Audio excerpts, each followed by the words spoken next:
What did it say? Something Is about Facebook. It's Yeah, probably error. yours. Okay. So what?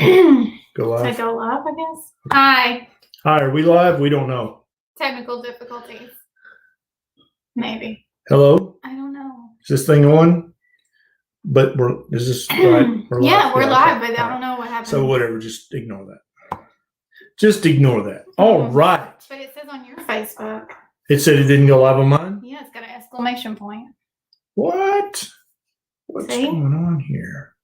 What does it say? It says an error occurred on Facebook. This is there a usually retry? temporary. Hit go live. Okay, again. we'll try it again. Sorry, guys. I don't know. You go to the comments so I can actually see what's going on. StreamYard is being funky. Oh my gosh. So I guess this will just be on YouTube? Here, I'll share it on your page. YouTube and Twitter. Yeah, I don't know. Anyways, hi. Welcome back to the next edition of Monday Night Live. We're going to spend the next hour answering every question you have about low carb, keto, ketovore, carnivore, fasting, nutrition, health, all of it. No question is off the table. No politics, no religion, just health, human nutrition. That's what we're talking about tonight. If you have a friend or family member who misses this live every time, text them right now, message them, send them a link, send them a heads up and say, hey, they're live. You're going to miss it. If you're on Facebook, you're not on Facebook because we can't go live on Facebook for some reason.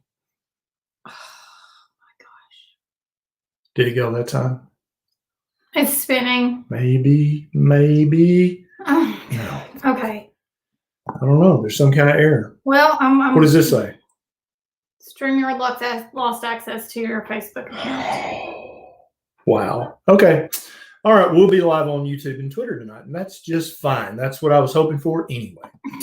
Yeah. So if you guys have any questions, we're here to answer them. We're going to try to answer as many questions as we possibly can. Neisha's going to share this onto my Facebook group so those folks will know to jump over to YouTube or Twitter so they can join as well. For some reason, it's not letting me go live on Facebook tonight. Tell me, where in the world are you watching from right now? What city? What state? What country? Is anybody in Antarctica watching? There's surely a researcher that has YouTube in the Antarctica. I keep hoping that we can get all 7 continents going at once, but so far we haven't had anybody from the South Pole watching. Maybe tonight. The thumbnail on this is me making a really unattractive face. All right. Let's do some Q&A. What do you say? Let's just do it. I feel like my t-shirt's always crooked. There we go. Maybe you're crooked. Maybe I'm asymmetrical. Okay, ask your question. Ask away, guys. We'll answer as many as possible. Keep your question as short as possible. It's hard to answer a paragraph in this short amount of time. Kimberly says, I'm on prednisone. Will that raise my cortisol and weight? I've been carnivore since September and have lost 15 pounds. So taking prednisone long-term can really slow down your weight loss. It can raise your cortisol, definitely. It can have lots of negative side effects, including thinning bones, weakening your bones. But if you need it for a specific medical diagnosis, sometimes it's necessary. Now, if you're taking a short-term course of steroids like cortisone, then it is going to raise your blood sugar. It's probably going to raise your cortisol temporarily and temporarily slow down your weight loss. But it's not going to have any permanent effects after you stop your 7-day, 10-day, 14-day course. You're going to, over the next 3 or 4 days, go back to where you were before you started the prednisone or the steroid. So don't worry about it long term. Cameron has a good question. She says, hi there, or maybe it's a guy. Hey, Cameron. Sure. That's one of those names you never know. I'm a big fan. I'm on 2 months of carnivore, but I'm having guilt about the global climate impact of this way of eating. Do you have any thoughts on this? I have many thoughts about that. It's a great question. I'm glad you asked that. So the majority of the climate research that you hear talked about all the time, many of the numbers were miscalculated, and they went back and actually corrected the numbers. Like one of the numbers that was hugely miscalculated was the effect that animal agriculture has on global warming. They went back, and because everybody pointed out their error, and they went back and corrected that, but that didn't make the news. So you didn't hear about that. Animal agriculture, especially sustainable animal agriculture that honors the cow and honors the pig and honors the chicken and doesn't close them up in feedlots and truck in grains with gasoline burning or diesel burning trucks. If you let the chickens out, let them eat bugs and grass, and you let the pigs out, let them eat acorns and grass. Yes, they do eat grass and bugs, and you let the cattle out and let them graze. It's actually a net neutral carbon issue. And some people have crunched the numbers and actually said that cattle and other livestock out in their natural environment actually sequester carbon into the ground, out of the atmosphere. So this is not a settled issue. Eating meat does not harm the climate. Okay. Monocropping 50,000 acres of soybean and having gasoline burning combines and tractors and trucks, and then shipping all that to a feedlot to feed cattle, yeah, that harms the environment. And we're moving away from that as quickly as we can. I'm a huge proponent of raising and selling meat and eggs locally. And actually, I'm such a proponent that we're actually revamping Neisha's grandfather's farm. And we're going to have pigs and chickens and sheep and eventually cattle when we get the pastures ready for cattle. We're going to practice what we preach, because I don't think that eating beef from the supermarket is bad for you, but I do think that it's a little bit bad for the planet. And so you need to find some local eggs. You need to find some local sheep, local cattle. You need to get in touch with a local rancher, a local farmer, and say, hey, I want to buy stuff from you. I don't want to buy it from the big box store that I know it was grown in New Zealand and shipped across the ocean and shipped across the country and then sit in this cooler for a week before I bought it. I don't want that anymore. So it's on me, and it's on her, and it's on you to make these changes start to happen. Vote with your dollars every single time you have the opportunity to. That wasn't long-winded, was it? Yeah, long story long. Wow, okay. Rhonda says, do you eat chicken and pork or just beef and lamb? Yeah, I eat mostly beef and lamb and eggs. I do eat chicken and pork.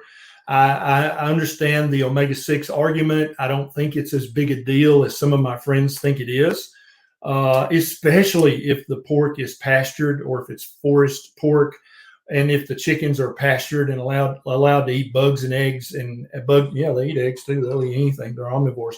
If they're allowed to eat grass and bugs, then I think that it's much less of an issue. But I don't think it's a big issue. Can you tell any negative effects if you eat pork or chicken? No. Yeah. No, Beckett eats a ton of pork, Yeah. and he's very healthy. Yeah, So I tend to feel better if I eat a lot of beef. we do buy Peterson's right now because I know it's pastured and it's humanely raised and no antibiotics, and like have a really good clean product. And so that's where I'm buying it. But soon I'll be able to know exactly how it was raised and all that stuff, because we'll be doing it ourselves.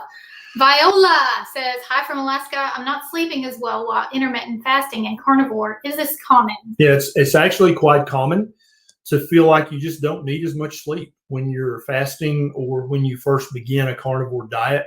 This usually calms down after a few weeks, after your body's kind of gotten used to the change. I don't think there's any danger. I don't think there's any long-term negative consequences from fasting or carnivore, but some people do notice a temporary disruption in their sleep.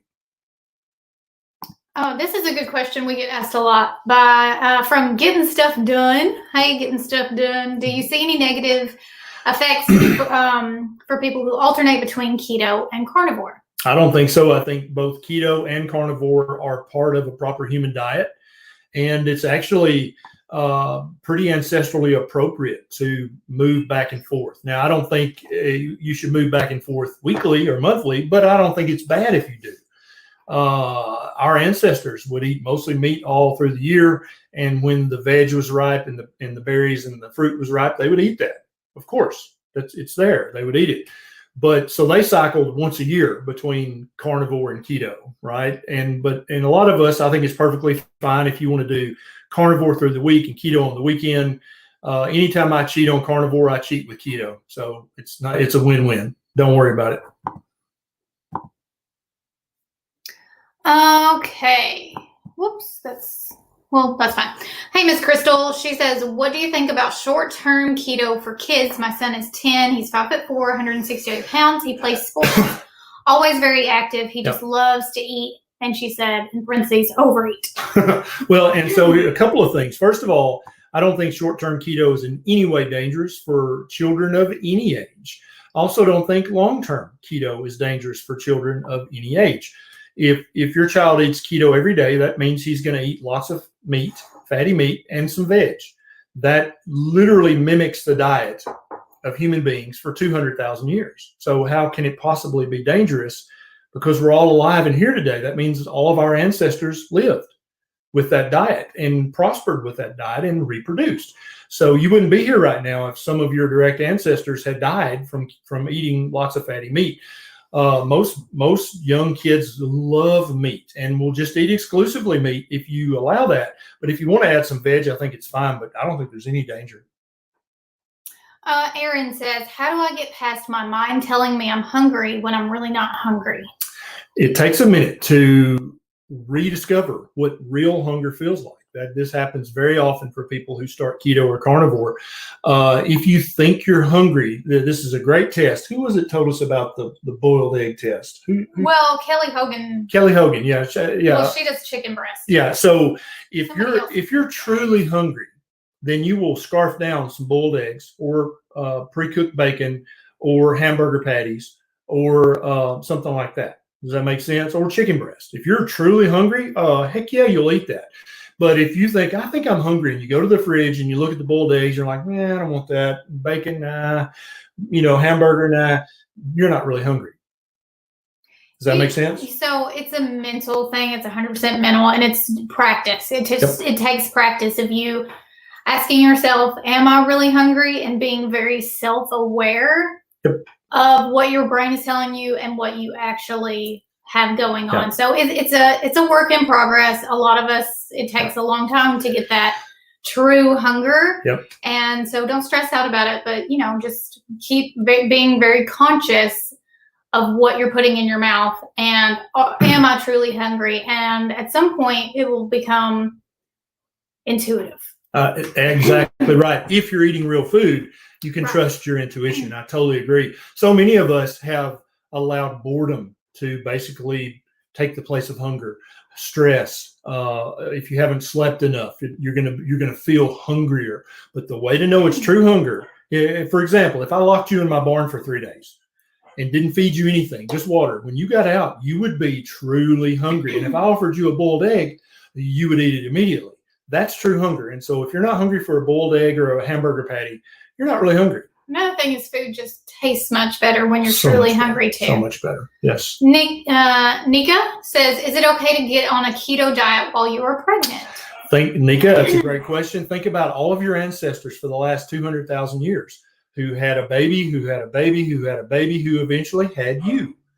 Every one of those ancestors ate lots of fatty meat and maybe a little veg, maybe some fruit if it was right, but every day they had fatty meat. Keto is the proper human diet for pregnant women. Absolutely. He loves to do this ancestral thing. I'm going to give you some stuff that you can actually verify. So yes, it's safe. I did it. And there are hundreds of women doing it right this minute or have done it in the past 10 years. There's lots of Facebook groups about keto and pregnancy. I encourage you to go join them. What's the one that our friend runs? You talking about Keto Babies? Yeah, it's called Keto Babies on Facebook. So go join that. You can learn a lot about the women who have done keto during pregnancy, and it's totally fine. What's wrong with eating whole foods? Yeah, what's wrong with eating whole ancestrally appropriate food? Nothing. There can't be anything wrong with it. It is harder than a man or someone who hasn't been pregnant would like to tell you or hasn't tried to be keto during pregnancy, but just know you're doing better than majority of people. Yes. And you can not worry about gestational diabetes at all if you're eating keto during your pregnancy because it won't happen. Joseph says, from Northern Alberta, getting into organs, but I don't like liver, but I love chicken hearts. What vitamins and minerals am I getting? You're getting a ton of coenzyme Q10. You're getting tons of electrolytes, minerals. You're getting lots of vitamins from that chicken heart. If you have trouble liking liver, I think chicken liver is kind of the gateway liver to start with. It's much milder in flavor, and there's lots of ways for you to cook it, like making pate or mousse. Duck liver is also really delicious. Yes, it is. Okay, this is good. I feel like I've seen this a lot. I had vertigo recently, and I got a lot of comments of people who have vertigo. Can you explain what causes vertigo? Yeah, so there's many things that can cause vertigo, but in just a normal person walking the street, if you have sudden onset vertigo, and that really affects your activities, then you either have benign positional vertigo, which is where one of the little otoliths in your inner ear has gotten stuck to the hairs, and there's a set of exercises you can do to get that back in the proper position. Chronic inappropriate inflammation in the inner ear can also lead to vertigo, and we've had many people with tinnitus and chronic vertigo tell us that it got much better eating a very low-carb keto carnivore diet, because that tends to get rid of that chronic inappropriate inflammation. I'm 100% sure that mine was from eating a higher carb keto in December, because I kind of let myself eat a bunch of keto treats, and then boom, I hadn't had vertigo in years, and then I got it. So Cody wants to know, do you think keto protein bars are healthy? If by protein bars you mean slices of meat, then yes, perfectly healthy. But now if you're talking about a processed protein bar that was made in a factory and then put in plastic wrap and then shipped to a store, maybe healthy. I would much prefer you just eat meat and eggs. Reeb. Hey, Reeb. How can Reb. I find Reb? Well, I was thinking about Reebs, so I said it that way. Reb. How can I find a doctor that is my partner and not my opposition? Very commonly asked question. Yeah, and that can be a real problem if you've got a hard-nosed doctor that's just not going to hear it. I've got a YouTube video about how to find a low-carb doctor near you. And every doctor who understands the paleo diet, low-carb, keto, ketovore, carnivore diets, you can find them. Just watch my YouTube video, how to find a low-carb doctor. And there are websites. You can put your zip code in anywhere in the world, worldwide, and find a low-carb friendly doctor near you. DL says, can you talk about how to get past weight loss plateau on keto? First of all, good on you for saying weight loss plateau. Right. It's not a stall. It's just a temporary plateau. Mm-hmm. That's all right. When you're on a weight loss plateau, you got to never forget you're not gaining weight. So that's a victory in and of itself, right? Secondly, there's a long list of reasons why people on any weight loss diet will temporarily plateau. And I cover these in my YouTube video, 13 reasons why you might stall on a ketogenic diet. Some of the most common are your body's just spooked by your rapid weight loss. Even though it's healthy weight loss, your body freaks out and it puts on the brakes for a while until it decides everything's safe and healthy. It's okay. Then you lose some more weight. Weight loss plateaus can last from weeks. We have a good friend, Ask Nurse Cindy. Her weight loss plateau lasted for a year. A little over a year. Yeah, but she was happy because that entire year she did not gain any weight. And she had tons of non-skill victories. Right. And it's a big deal for her. Yeah. Right. Big, huge deal. So check out that YouTube video if you want to see all 13 reasons why you might be stalled. We're not saying you're going to be stalled for a year, but there's the potential that your body just needs a break. But the benefits of keto continue, even if you don't have that one single benefit. So keep that at the forefront of your brain. Tim says, I started following you in June. I was 310 pounds. I started doing keto carnivore and OMAD, and I've lost 65 pounds. Nice. My doc has taken me off atorvastatin, metformin, metoprolol, and I don't have a CPAP anymore. That's what I'm talking about. High five. Yes, virtual high five. Beautiful. Oliverio said, I know, I'm country, I'm sorry. Is alternate day fasting or fast and feasting unhealthy? And how many hours does the liver process all of your food? Yeah, so fasting and feasting there's nothing unhealthy about that. We've been doing it for 200,000 years. That used to be standard back when food was hard to find. So there's just no reason, speaking from human physiology, why that would be unsafe or unhealthy or bad. It's perfectly fine. depending on which type of food you eat, it's digested at different speeds. Meat is gone within an hour or two. It's completely digested before it ever leaves the duodenum, which is the first part. The first part of well, that's what some docs say. But before the food ever leaves the first part of your small intestine, meat is completely turned into liquid. So the old myth you've heard about meat rots in your colon, it's total horse crap. Do we want to talk about Beckett's poop? Yeah, let's talk about Beckett's poop. Yeah. Beckett's poop. So he is a mostly meat-based baby. He has very little veg, but around 15 months old. 15 months old. Makes me want to cry. Okay. But around Christmas time, as you guys know, I ate a lot of nuts, and I let him have nuts because kids need to be exposed to things that are potential allergens early on so they don't develop an allergic reaction. So he loves cashews. The kid loves cashews. And afterwards, there was no meat in his diaper, but there were chunks of cashews that he hadn't chewed up very well. He just like chomped them and swallowed them. He eats beef, he eats sausage, he eats chicken livers. We have never seen meat in his diaper, but we have seen nuts. What else have we seen? A pickle. Pickle. Yeah, we've seen pickle in his diaper.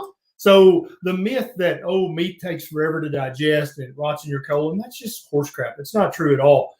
But what does take a long time to digest, and in many cases, it's called evidence food because you see the evidence in your poop is plant-based things. And so for Beckett, the nuts, man, they come right out undigested, and so did that pickle, which was really gross. Yeah. George loved this. No grain, no pain. Absolutely. That's good. Yeah. Like so many people with chronic arthritis or joint pain, when they stop the low-fat dairy and stop the grains and stop the sugar, the joint pain just goes away, almost as if by magic, but it's actually physiology.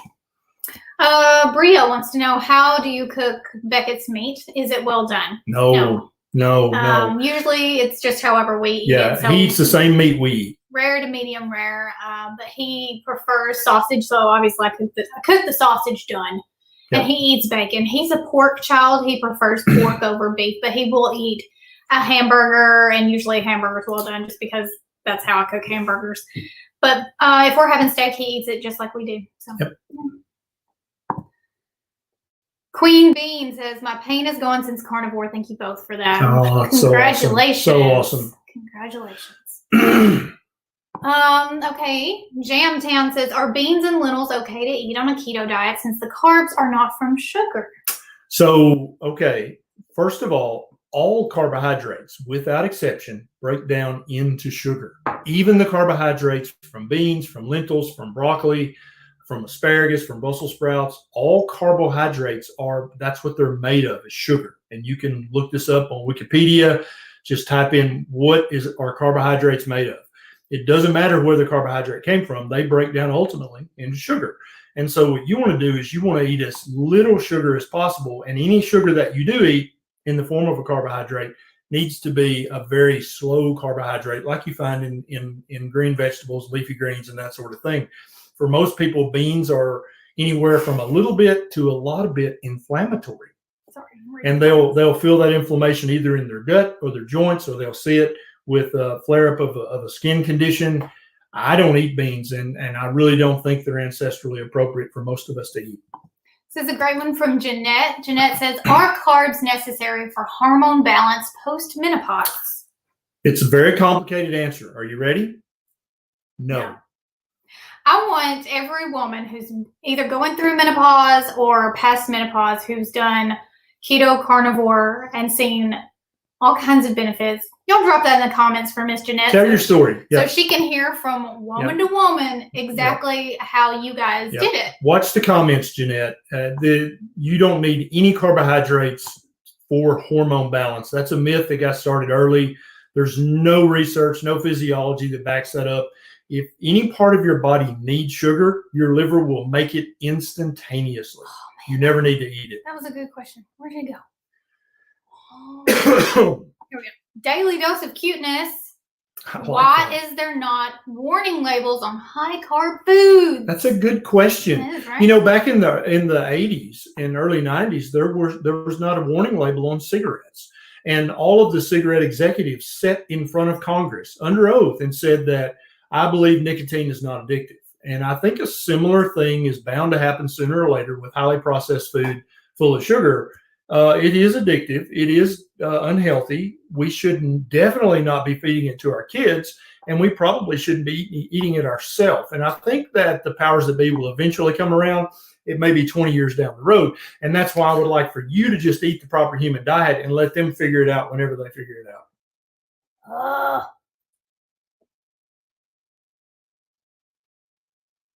Yes. Okay. Here it is. Roxanne says 58 pounds down, menopause. 58. Oh, she lost 58 pounds, no longer have brain fog, loss of energy, no pain. Hair and nails are great. She's just one of many of the comments. They're going by really fast. But y'all, if you have, worries about that, read these testimonies. There's nothing we can say that's better than these testimonies. And really, guys, if keto or carnivore has helped any chronic condition you had, tell your story in a short paragraph in the comments, because people, they troll these comments and they read them. They don't troll. Well, I don't know the word. They scroll. And so if somebody has a condition, they're like, there's no way keto will help that. But they read your comment, that could literally change their world, change their life. Exactly. Yeah. This is a good one. Rachel says, is it okay to try to conceive while on carnivore, and do you need prenatal vitamins? Yes and yes. A couple of our friends who are fertility specialists, one is Dr. Robert Kiltz, Kiltz, is that right? He demands that his patients at his fertility clinic eat a meat-based diet, fatty meat, lots of fat, lots of protein, lots of meat, because he calls it the get knocked up diet, basically. The more meat you eat, the more your body understands this is a time of plenty. It's perfectly safe to bring a baby into this environment. But if you're calorie restricting and portion controlling and eating lots of highly processed Franken food, your body's like, I don't know if it's safe to bring a baby into this world or not right now. It seems like there's a famine or something. I don't know. So 100% eat your meat, eat your liver, eat your seafood if you're trying to get pregnant, or if you are pregnant. Yes, pregnant women, you heard me right. Eat liver, eat seafood. It is an ancestral food. It is not going to hurt you or the baby. You don't have to eat seafood if you don't have to. No, you don't have Kelly to. Hogan just eats beef and hamburgers. And she did all of her pregnancies carnivore. She was carnivore before she got pregnant. She's carnivore after she was pregnant. She's carnivore while she's breastfeeding. It's totally safe and actually really good for you. So if you can, but if not, do keto, and that's fine too. That's fine too. Here's a good one. Steve wants to talk about snacks. Yep. So I'm guessing that you feel like you need to snack a lot, Steve, or you're having trouble eating good quality snacks. He probably wants snacks and doesn't know what to snack on when he wants a snack. So first of all, if you're needing or wanting a snack 2 or 3 hours after a meal, first thing that tells you is you didn't eat enough during that meal. You didn't eat enough fat or enough protein during that meal. So the next meal you actually eat, you're going to correct that, and you're not going to portion control. You're going to eat till you're comfortably stuffed with a lot of fat and a lot of protein, and that's just going to turn off your hunger, so you won't feel the need to snack. Now, part of snacking is a habit. If you're used to doing this for years and years, when the clock strikes 8 or whatever, you're like, it's time for that snack. That anytime you eat a snack, even if it's just protein, that's going to raise your insulin, and that's going to slow down your ability to burn fat. So you want to try not to snack in between meals if you can. If it takes a week or two for you to get into that regimen of no longer snacking, that's fine, Steve. Don't worry about it. But make sure you're moving towards that goal of no snacks at all. Yeah, good quality snack is boiled eggs. Yep. Cheap, easy. Yep. Easily toteable. Yep. Pre-cooked bacon, sardines in the tin. Anchovies in the tin. That's a real snack. Arlene says, strict carnivore beef only, but my uric acid levels went from 4 to 9.5. If purines don't cause gout and it's fructose, why are my levels this way? What do you think I should do? Yeah, just because your uric acid is high does not mean you're going to have gout or a gout attack. Dr. Paul Saladino talks about this beautifully in some of his YouTube videos. Uric acid is a natural, normal thing that your body makes, okay? Now, if you're having gout attacks, then we may need to talk about that, but I guarantee you're not having gout attacks. And half the people who have gout attacks, any doctor will tell you this, when we check their uric acid, half the time it's normal. Now, if uric acid being high causes gout, then every person who has a severe gout flare-up should have high uric acid, but they do not. It's something else causing it. Don't worry about your uric acid being high. I don't know how to pronounce it. LT? How often do you recommend getting blood work done, and how soon do you think lipid panels reflect diet changes? So it depends on your age. If you're under the age of 40, you may need blood work checked once a year just to confirm that everything's okay. If you're from 40 to 50, you need it once a year or every 6 months. If you're over 50, you probably need to get it every 6 months just to make sure nothing sneaks up on you. It takes just a few days for your lipid panels to start to change, namely your triglycerides. If you're just starting keto, your triglycerides will come back down to normal or near normal in just a few days' time. Okay, your HDL, it takes longer to go up. It's a little slower. And your LDL and total cholesterol, they may go up, they may go down, or they may stay the same. It's different for different people. Tony wants to know how much weight I lost before I got pregnant. Around 50 to 55 pounds. I got to a point where I stopped weighing myself because it was painful. And I couldn't understand why I was gaining weight, and nothing I did made me lose weight. So I just got really frustrated. Yep. But then after I started keto and then carnivore, I got all the way down to 108, 110 pounds. Then I got pregnant and I gained a lot. I had a very stressful pregnancy. My cortisol level was a lot of stuff happened. Through the roof. I gained. When I weighed in at my last appointment, I was 165 pounds. And now I'm back down to my normal weight, which fluctuates between 107 and 108, something like that. Yep. But yeah. I'm down 67 pounds from my high, at least the highest I ever weighed. I'm like her, I stopped weighing at a certain point. It's I don't want to know. So at least 67 pounds is what I've lost. It was more than that. 97 minus 30. Because I'm 230 right now, so 67, yeah. Okay, here's a good one. Oh, I'm 5'2", by the way. I'm 6'3". Okay, here it is. Angie. Angie, is keto safe for you even though I have fatty liver? Oh, Angie, we need to talk. I knew you were on like that one. We need to talk, honey. I've got 3 YouTube videos at least, if not 4, about fatty liver and how to reverse it within weeks.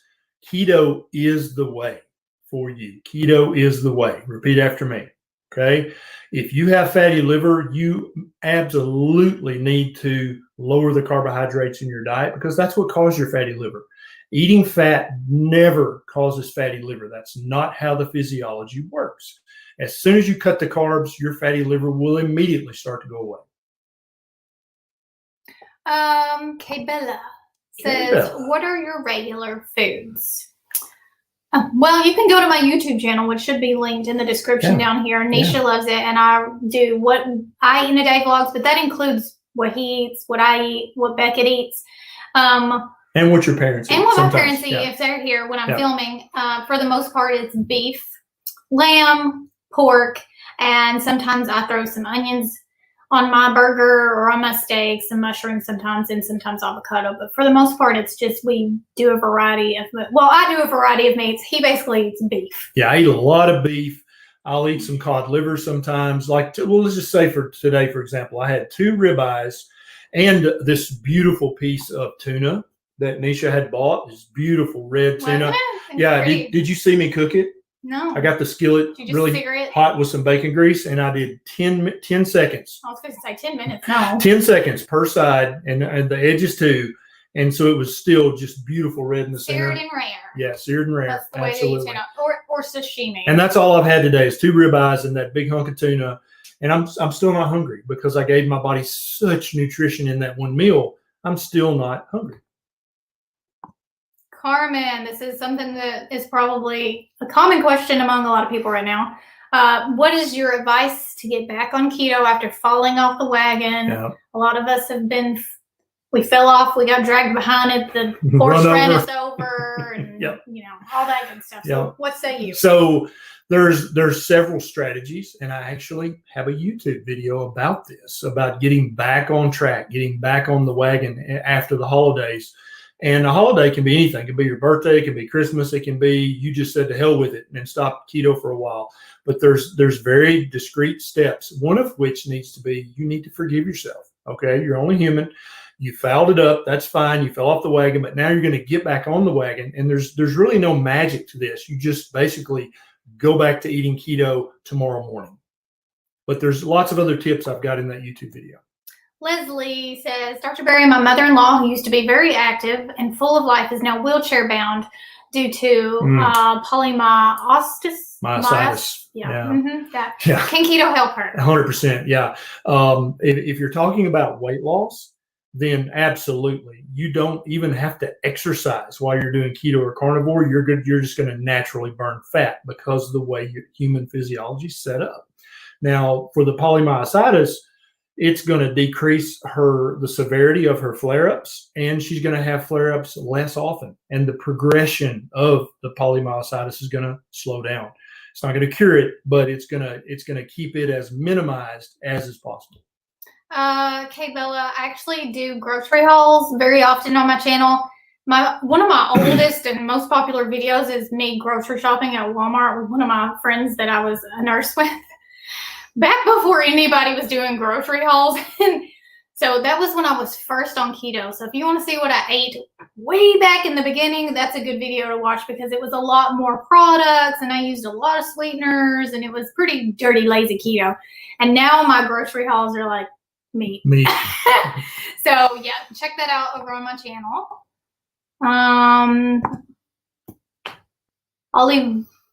Olivos, she wants to know, is flaxseed okay? Sprinkling a few flaxseed on something you're eating, I don't think is such a big deal, but flaxseed as health food, that you should eat a lot of flaxseed, I don't think that's healthy. Flaxseed contains quite a bit of omega-6 fatty acids. It also contains some phytochemicals that the plant puts in there to try to keep you from eating its babies. That's what seeds are, or plant babies. And so having it as a little garnish, I don't think it's a big deal, but thinking that they're super healthy and you should eat a lot of them could lead to some inflammation. Yeah, I feel like they're used a lot in smoothies and stuff. No, like they're don't this do that. magic sprinkle, you know. Don't do that. I've yet to see But them. if you think it's pretty to put a few on top, that's probably fine. Yeah. Shelly says, do you have advice for me? I'm helping my 67-year-old mother with keto. She started today. Good for her. And her doctor gave his okay. Perfect. She has type 2 diabetes, high blood pressure, kidney issues, and autoimmune, etc. So keto is going to help literally every medical condition you just put on the screen. It needs to be simple. It needs to be easy. If she wants to stray a little bit occasionally, that's not the end of the world. But the majority of her diet should be fatty meat of whatever type she likes, and then a little bit of veg. Do not portion control. Do not calorie restrict. Let her eat until she's comfortably full. Let her eat twice a day or 3 times a day. It doesn't matter. But you're going to notice that all of the lab work for every single condition you listed is going to get better, including her blood pressure is going to come down. Oh, man. Sometimes it's like these go normal, and then sometimes it's crazy. Okay. Patrick. I know you don't have to work out while on keto, but would keto be advisable if I have an active lifestyle? Should I intermittent fast if I work out? Yeah, there's an entire body of research of athletes optimizing their performance by eating either a low-carb or a ketogenic diet. Dr. Tro has a website where he keeps up with all of the low-carb and keto research. And there's at least 7 or 8 studies in athletes, and I'm talking about endurance athletes, high-level athletes. Their performance actually gets better on a ketogenic diet. Now, for the first month or so while you're becoming fat adapted, your performance may suffer a little bit. But once you're truly fat adapted and you're doing this for life, your performance is actually going to get better. John says, what is the best keto intermittent fasting food for cognitive enhancement? Fatty meat? Yeah, fatty meat. Literally, that's the answer to every question you could ask is eat more fatty meat. Beautiful Beloved says, would carnivore help transverse myelitis? It's not going to cure it, but it definitely is going to help calm down the inflammation associated with it. Yeah, absolutely. You definitely, I mean, literally any medical condition you ask me, I'm going to say, yeah, it's either not going to hurt or it is going to help, because eating lots of fatty meat is the way. That is the proper human diet for every human with any medical condition. Mike wants to know if we eat goat or lamb on keto. Oh, yeah. She's not a big fan of goat, but we both love lamb. I like goat cheese. Yeah, goat cheese, goat butter. Oh, my God. And goat cheese doesn't seem to affect my Hashimoto's like cow cheese. Yep. Which is nice because I like cheese. Yeah. Goat and lamb, that's where it's at. I love it. Any ruminant. Okay. What's the best keto? What type of keto is best for someone with GERD? I think I overate butter and it got worse. And that may happen temporarily when you start to eat keto. Just eating keto, and I would say if you just wanted a representative plate, back then my plate was half meat, half green veg. That made my daily severe heartburn 80% better. And then when I went all the way keto, I just tried it for a month-long experiment. I had no heartburn whatsoever. And I'm, 19 months keto now, and I haven't had heartburn at all in 19 months. Like, when I think about that, that's a little bit miraculous because I had some bad heartburn. Samantha says she's 22 years old and she has PCOS. What kind of diet do you think is best to prevent diabetes and function with PCOS? Absolutely keto or carnivore or ketovore. She's got a great video about that on her YouTube channel. PCOS is basically diabetes of the ovaries. That's the way to explain it and understand it physiologically. So if you're developing type 2 diabetes, you need to go very, very low carb, which means you're going to eat lots of fat and protein. That helps PCOS. That helps any of the dementias. Alzheimer's is considered type 3 diabetes because of the effect carbohydrates have on it. If you have PCOS, keto, ketovore, carnivore is the way for you. Terrence says, I got heart stents while on keto. Now what? Keep eating the proper human diet. There is no diet that's better for all of your parts, including your heart and its arteries, than the proper human diet. Oops.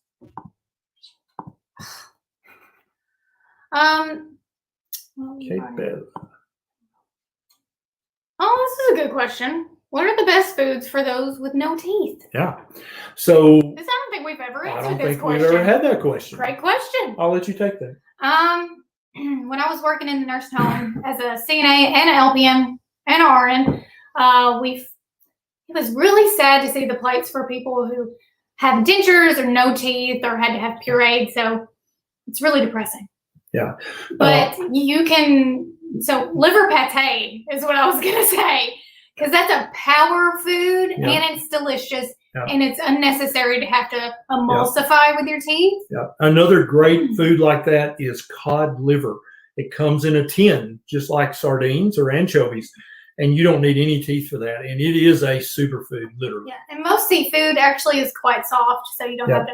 Beef is hard for people with no teeth. But any veg, any meat, if you spend enough time in the food processor or the blender, it's going to be edible. Yeah, most people don't want to do that. I know, but I mean, not look appetizing. If you don't have any teeth, what are you going to do? Yeah, I know, man. Save up, get some teeth. Louisiana says, labs recently done cholesterol 218, LDL 142, triglycerides 64, HDL 63. I think this is fine, but I can't lose my belly fat. Do you have any advice? Belly fat is often the last fat to go. Not fat on the inside of your belly, but fat on the outside of the belly. Basically between the thighs and the boobs, that's where the weight tends to hang around the longest, especially for some women. It will go, I promise, it will go, but it's just going to be the last to go. Also, typically the last 20 pounds takes longer than you would like for it to. That's just the nature of the way human beings store fat. There's nothing you're doing wrong. Just keep eating the proper human diet, and it's going to go, I promise. Sarah wants to know about smoked herrings. 100%. Eat your herring. Yes. Oh. Anchovies, herring, sardines, all the cold water, small fish like that are perfect for keto. Yep. Oh, shoot. I think you have a video about that. Where'd it go? Here it is. Terry, fatty tumors. I've never heard much talk of lipomas on keto carnivore. Yeah, so we've had numerous people reach out to us and tell us that they're lipomas, and there's some genetic predisposition in this. There's no doubt. And some people have genetic conditions that cause them to have lipomas all over their body, though they tend to shrink and get better with a very, very low carb diet. Eating fat doesn't cause fatty tumors. Insulin resistance, hyperinsulinemia, and chronic inflammation will exacerbate your genetic predisposition and make you have more fatty tumors and larger fatty tumors. Hi, Beckett. Hi. What you eating? Pork rinds. That's you, yeah. That's the baby. Look at that baby. Listen to this crunch. We buy Epic pork rinds because they're not cooked in bad oils, and he loves pork rinds. Don't you? Fun fact, we're weaning. Yeah. We're weaning. Wean this baby. So slow and steady, but he's doing really, really good. What's this one? What do you recommend for low iron? I eat meat heavy, but always low on iron saturation. I'm Native American by ethnicity, and it is common in my family. Yes. So there is a genetic predisposition for some people to have this problem. Iron saturation is not the only test your doctor needs to be checking. There are other tests, but if you're eating plenty of red meat and liver 2 or 3 times a week, you will move your iron stores and your blood count as good as you can possibly get it for your genetics. It does. Good. Where is your mouse? Dapper Dave says, I'm eating red meat every day. Should I mix it up with more salmon and sardines? I know red meat and colon cancer may be a myth, but should I hedge? I don't think you should, but if you miss seafood, I think it's perfectly fine to have some seafood every now and then, or even every day. I don't think there's any problem with seafood. Try to get naturally wild-caught seafood. If you eat smaller fish, and definitely don't eat the larger carnivorous fish like swordfish, because any mercury that or other heavy metal toxins that are in the ocean, they're going to tend to build up. So if you're eating a tiny little fish, it's not going to have much mercury. But if you're eating a swordfish who's eating 50,000 little fish, that's going to have higher heavy metal toxicity. So, but eating smaller seafood, I think, is perfectly fine and ancestrally appropriate. Humans have eaten seafood for as long as we've been on this planet, every time we could get our hands on it. So don't fear it, but it's also not necessary.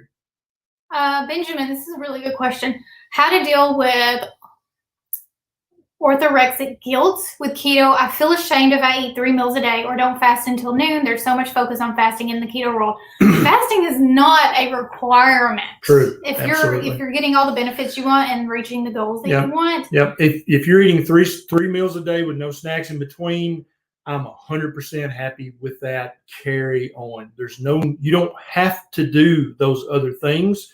Some people do. Some people are not making the progress they want to see. And so they'll do a longer daily fast or a longer, multiple day fast. Absolutely not required for some of us. Chasing goats. Hey, I like that. Biliary dyskinesia runs in my family. I'm starting to experience right side discomfort on carnivore. Will keto carnivore help this condition? It's very common for people who've been eating a higher carbohydrate diet, which is usually lower in saturated fat. When they go to keto or carnivore, they may have some right upper belly pain for a while because their gallbladder is weak and floppy and flimsy because it hasn't really been having to store lots of bile and contract and squirt that bile out. You may even have some sludge built up. Okay. And a lot of people, when they convert, they have some right upper quadrant pain because their gallbladder is basically having to do extra reps. It's doing push-ups. It's training. It's getting stronger. And just like any muscle, it may cause you some discomfort. If you're having to squeeze that gallbladder and get that bile out, that could be painful. Okay, it's not dangerous. It's also temporary. After a few weeks eating high fat, your gallbladder will be strong and happy and healthy and sludge free, and you shouldn't have that symptom anymore. Brian wants to know, what's your view on Splenda, stevia, maltodextrin, those things? Can artificial sweeteners raise your insulin levels or kick you out of ketosis? Yes and yes. I think most all of them raise your insulin at least some degree, and all of them can kick you out of ketosis to at least some degree. You have to understand, human beings have only been having sweet foods in their diet every single day for just a few hundred years. Even 500 years ago, it was a sweet thing was a rare treat for human beings. Our physiology has not evolved and is not used to having sweetness 3 times a day.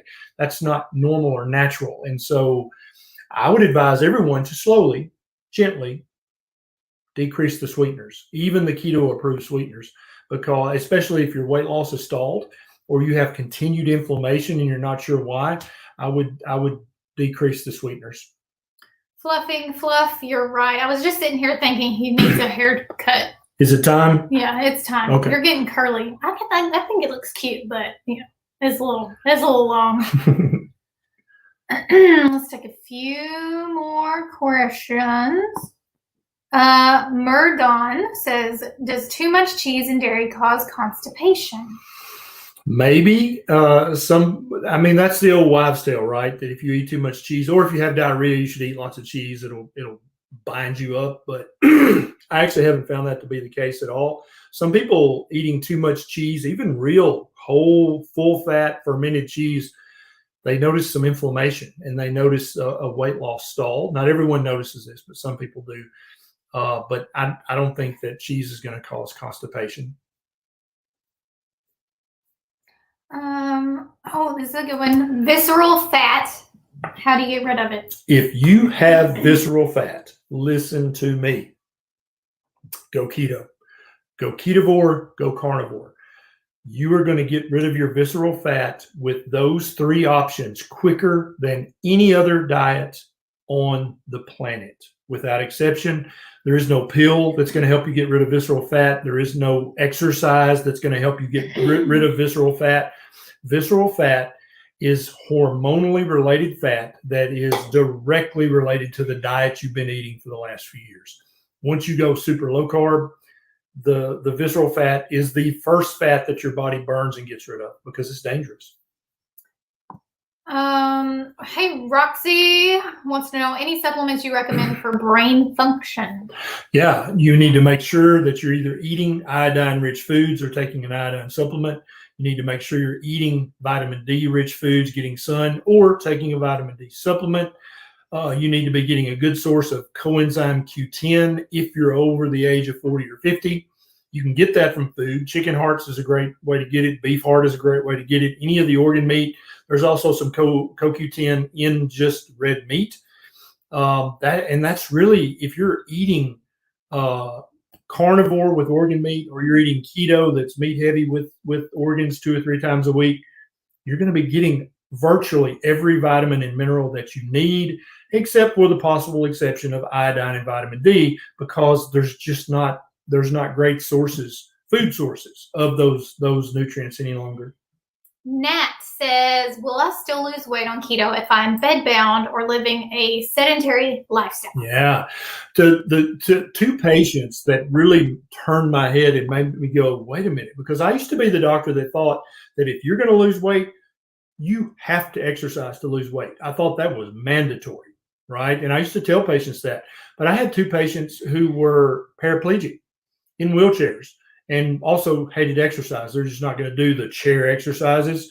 They both lost substantial amounts of weight on keto with no exercise at all. And we've had hundreds of people reach out to us on social media and tell us the same story.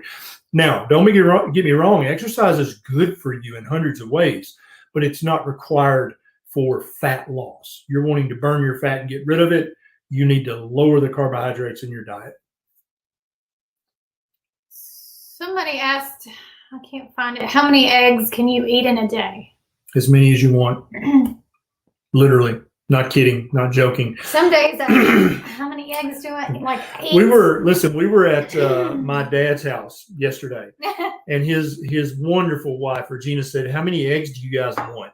And I'm always a bit embarrassed when we're at somebody's house because I'm like, "Well, I'm going to eat 6. The whole carton. Neisha's going to eat 4, and Beckett's going to eat 2. So a dozen." There for a while when I was breastfeeding really heavy, I would eat 6 eggs per sitting, and then eat some bacon and stuff on top of it. Now I'm not as starving as I was because I'm not breastfeeding as much. But eggs are an ancestrally appropriate superfood. Yes. Eat your eggs. But if you can get true free range pastured eggs, get them. If you can't, fine. But if you can, yes, do it. Yep.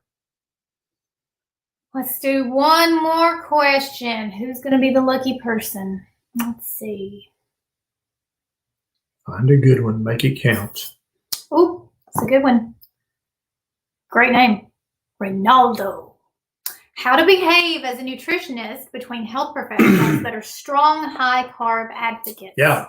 So this is a problem that many doctors, nurse practitioners, dietitians, nutritionists, nurses have, is they're now woke to keto, low-carb, ketovore, carnivore. They know the truth. They have literally seen either family members change their life with it or they've changed their own life. So now what do? You're working in this environment where keto ain't okay because of the powers that be, but you've got patients who trust your judgment and they're asking you for advice, or it's your job to give them nutrition advice. What do, Neisha?